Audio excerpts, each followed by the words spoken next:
than that. The thing about history that's important for you to know is that people, often politicians, leaders, parents, people in positions of authority will use the term history, la historia, history, to have weight, to have authority. But history is not the same thing as the past. That's the first thing I want you to remember today. The past is something that happened. History is something else. So why do you think I say that? What do you think the distinction is between history and the past? Anybody? Come on. Dígame. Because history is constructed. And by whom is it constructed? By the people doing the selecting and the interpreting. Where are you? Who said that? Bravo, wherever you are. A+ for today's class. Bravo! Come on, join me. So, the past is here. History is over here. And in between we have people, subjects, with interests, the power to select, the power to organize, the power to decide what gets told and what doesn't get told. And why that matters is because in the process, certain interests are served, certain people benefit, and other people don't. Other people are disfranchised or disempowered through that. And that's what I want to talk about a little bit today. Where most people encounter their history, professore, see, is in heritage spaces, right? So I want to also make a distinction between history and heritage today. Heritage, well, we'll talk about history first. It's the study of the past, how something comes to be. We look at how people make choices, how individuals use their agency to affect change. It tends to be a discipline of the head. We look at evidence from a broad range of sources, and we vet them, which means we weigh them for their accuracy and their precision.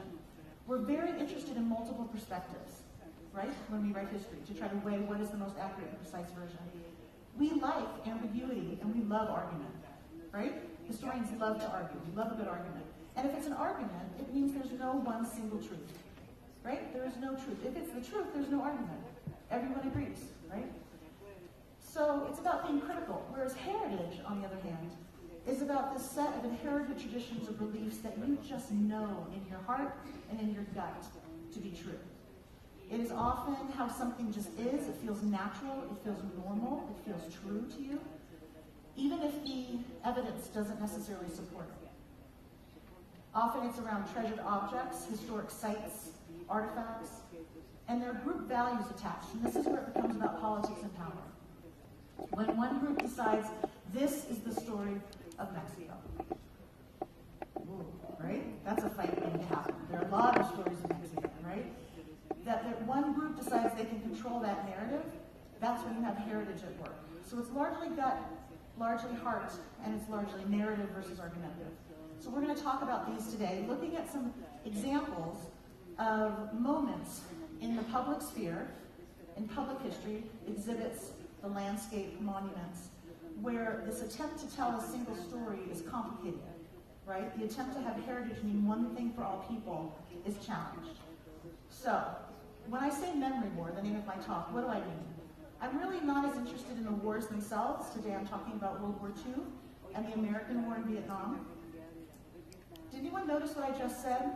Yes. How did I describe the American War in Vietnam? How do you normally hear that phrase in North America? Well, sí, es verdad. But how is it usually as a phrase?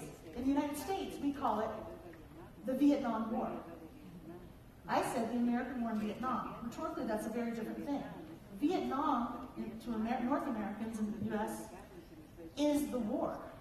Whereas, in fact, Vietnam is a country and a people and a whole long history, right?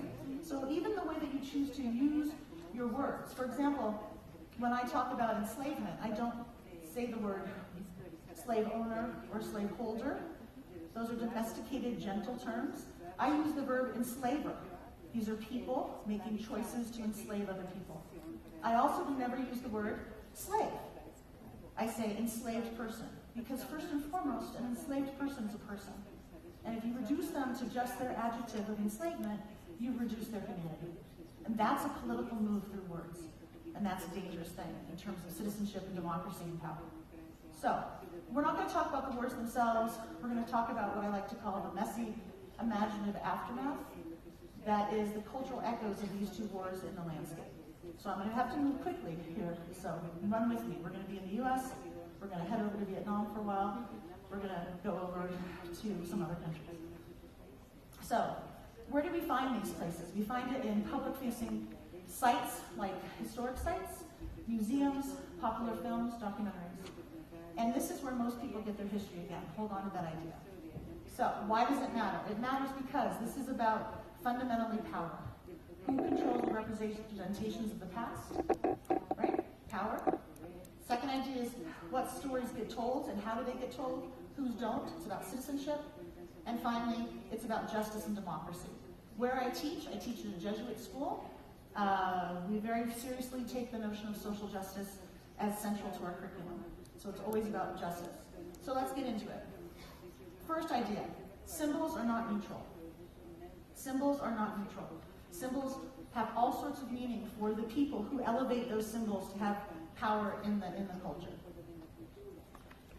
This is an example of a painting from the 1850s in the United States of an event that took place after the reading of the Declaration of Independence in New York in 1776. After the reading of the Declaration of Independence, a group of people, of colonists, pulled down a statue of George III. This is this great revolutionary moment.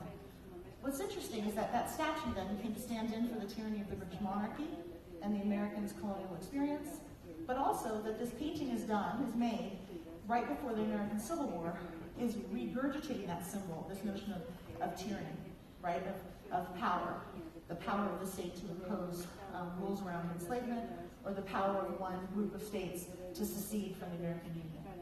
Symbols are not neutral. This might be familiar to many of you from the war in Iraq, right? One of the first things that was in American media was this image of the U.S. Marines pulling down a massive statue of Saddam Hussein. Interestingly, in much of the media, the U.S. Marines doing the pulling were edited out of the image so that it seems as if just naturally, by the presence of U.S. forces, this regime is toppled. When in fact, it's not passive voice. The Marines are pulling this down. Another way that picture was edited was with many Iraqis in the foreground, as if it were the Iraqi people themselves pulling down the statue.